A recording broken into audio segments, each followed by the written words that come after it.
اعوذ باللہ من الشیطان الرجیم بسم اللہ الرحمن الرحیم السلام علیکم ورحمۃ اللہ وبرکاتہ۔ ایک موقع پر حضرت نوح علیہ السلام نے اپنی قوم سے فرمایا کہ اے نادانو، یہ کیوں نہیں سمجھتے ہو کہ یہ دنیا تو ایک آزمائش کی جگہ ہے، تمہارے سامنے اچائی اور برائی دونوں ہیں۔ اے قوم، میں تم کو آنے والے دن سے ڈراتا ہوں، اس دن کوئی کسی کی کام نہیں آئے گا۔ دیکھو، جو غریب ہیں مجھ پر ایمان لائے ہیں، لیکن تمہیں دولت کا غرور ہے۔ اے قوم، غریبوں کے ساتھ حسن سلوک سے پیش آؤ، ننگوں اور بھوکوں کا خیال رکھو۔ ان میں سے ایک سردار نے غرور اور تکبر سے کہا، فرض کرو کہ ہم تمہاری بات مان لیتے ہیں، کیا تم پر ایمان لا کر غریب اور 2 ٹکے کے لوگوں کے ساتھ مل جائیں جو تمہارے ساتھ ایمان لائے ہیں؟ ایسا نہیں ہو سکتا۔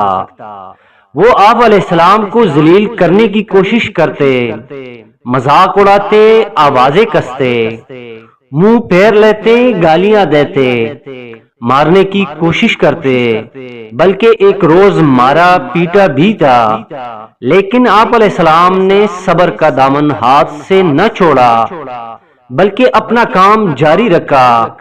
آپ علیہ السلام کی بیوی اور آپ علیہ السلام کا بیٹا بھی منکرین اور کافروں میں تھا۔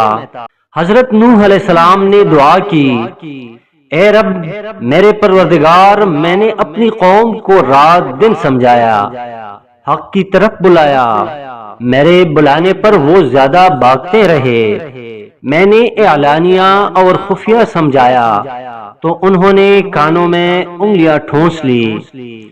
اللہ تعالی نے حضرت نوح علیہ السلام کو وحی بھیجی کہ ایک کشتی بناؤ اور ظالموں کے بارے میں کچھ نہ بولو۔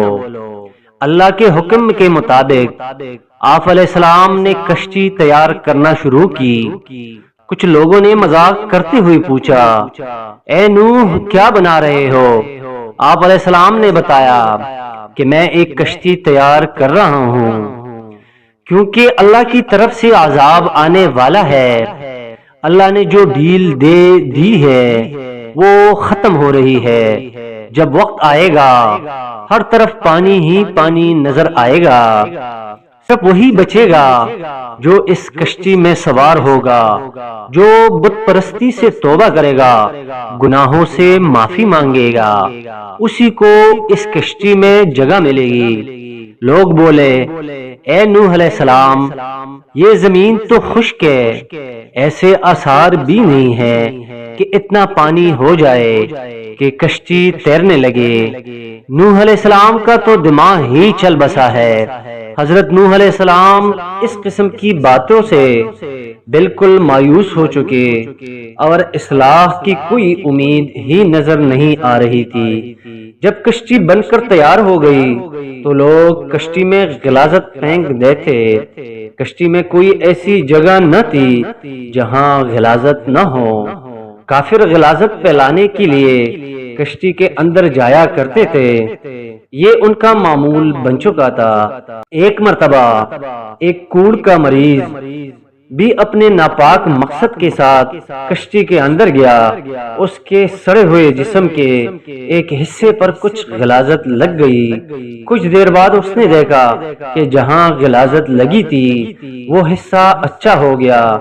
اب اسے حیرت ہوئی کہ یہ کیا ماجرا ہے، آخر غلاظت سے کس طرح شفا ہو سکتی ہے؟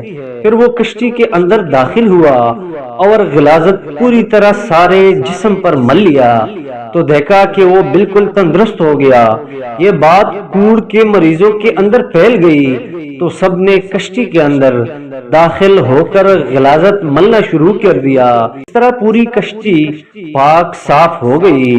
حضرت نوح علیہ السلام نے اللہ سے دعا کی، اے رب، لوگوں نے میرا کہنا نہیں مانا، ایسے شخصوں کی پیروی کی جن کے مال اور اولاد نے ان کو زیادہ ہی نقصان پہنچایا۔ ان کافروں میں سے زمین پر ایک باشندہ بھی مت چھوڑ، اگر آپ ان کو روئے زمین پر رہنے دیں گے ان کی اولاد بھی کافر ہی ہوگی۔ آپ علیہ السلام کی دعا قبول ہوئی، اللہ کا عذاب آ چکا، گھر کے تنور سے پانی ابل پڑا، پانی کا ریلا تیزی سے بہنے لگا۔ جس جگہ سے پانی ابل پڑا وہ جگہ کوفہ کی ایک مسجد تھی جہاں کا نام مسجد انبیاء ہے۔ دوسری طرف آسمان پر خوفناک سیاہ بادل چھانے لگے۔ حضرت نوح علیہ السلام نے دیکھا کہ زمین سے چشمے پھوٹ رہے ہیں۔ حضرت نوح علیہ السلام نے کہا کہ یہ عذاب کی علامت ہے۔ کافر کہنے لگے کہ طوفان تو آتے ہی رہتے ہیں، بارشیں ہوتی رہتی ہیں، یہ تو کوئی نئی بات نہیں، کچھ دیر بعد موسم بدل جائے گا۔ دیکھتے ہی دیکھتے ہوا کا تیز جھونکا آیا جس سے ہر چیز ہل گئی، پھر پانی برسنا شروع ہوا۔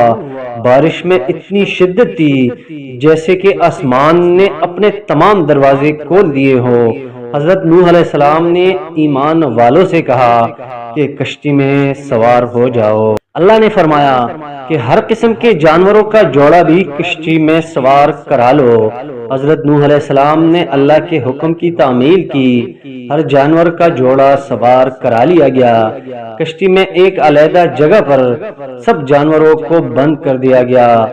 طوفان چلنے لگا، بارش سے ندی نالے اور زمین پر پانی بھر گیا، پھر زمین کے ہر حصے میں پانی بہنے لگا۔ اب حضرت نوح علیہ السلام کا جہاز تیرنے لگا، پانی اونچا ہو رہا تھا۔ حضرت نوح علیہ السلام کی نظر جب اپنے بیٹے پر پڑی تو آواز لگانے لگا، بیٹا اب اس کشتی میں سوار ہو جاؤ، تمہاری جان بچ جائے گی، اب کافروں کا ساتھ چھوڑ دو۔ تو بیٹے نے جواب دیا کہ میں پہاڑ کی اونچی چوٹی پر چڑھ جاؤں گا، پانی وہاں تک نہیں پہنچے گا۔ تب حضرت نوح علیہ السلام نے اللہ سے اپنے بیٹے کے بارے میں سفارش کی کہ میرا بیٹا ڈوب رہا ہے، یہ تو میرے ہی خاندان کا ہے، تیرا وعدہ سچا ہے۔ اللہ نے فرمایا کہ وہ تیرے خاندان والوں میں سے نہیں ہے، تیرے گھر والے تو وہ ہیں جو تجھ پر ایمان لائے ہیں۔ روایات کے مطابق بارش مسلسل 40 دن تک ہوتی رہی، جو کچھ زمین پر تھا سب ڈوب گیا، کافروں کا کام تمام ہوا۔ جو لوگ حضرت نوح علیہ السلام پر ایمان لائے تھے وہ کشتی میں سوار ہو کر بچ گئے۔ کشتی کوہ جودی پر جا کر ٹھہری جسے ارارات بھی کہتے ہیں، کشتی میں سب سوار تھے۔ اسی دوران حضرت نوح علیہ السلام کو ایک پاختہ نظر آئی، اس کی چونچ میں زیتون کا درخت کا پتا تھا، یہ امن و سکون کی علامت تھی، یعنی پانی اتر چکا ہے۔ کوہ جودی یا ارارات مشرقی ترکی میں ہے، یہ 16,960 فٹ بلند ہے جو برف سے ڈھکی رہتی ہے، روس کی سرحد بھی اس سے ملتی ہے۔ اس پہاڑ کو ناقابل تسخیر خیال کیا جاتا ہے، لیکن 1929 میں جرمن ماہر طبیعیات جان جیکب نے 2 ناکام کوششوں کے بعد اسے سر کر لیا۔ کچھ عرصے پہلے ہزاروں سال کی جمی ہوئی برف کا تودہ گرنے سے کشتی نوح علیہ السلام کا ایک حصہ برف سے نکلا۔ کئی ہوا بازوں نے اس کی تصویریں لی۔ ایک اور معلومات کے مطابق 1929 میں ماہر آثار قدیمہ وولی اور اس کے ساتھی نے عراق کے قریب اور کے مقام پر طوفان نوح کے آثار دریافت کیے۔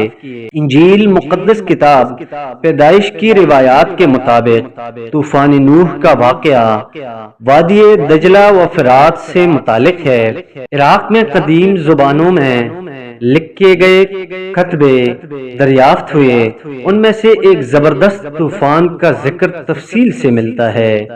ایک ماہر نے دعویٰ کیا ہے کہ اس نے شہر ار کی سب سے نچلی سطح میں طوفان نوح کے آثار پائے ہیں۔ عیسائیوں اور یہودیوں کی الہامی کتب میں ارارات کا ذکر طوفان نوح کے حوالے سے آیا ہے۔ بائبل میں لکھا ہے کہ 7ویں مہینے کے 17ویں دن کشتی نوح ارارات نامی پہاڑ پر آ لگی۔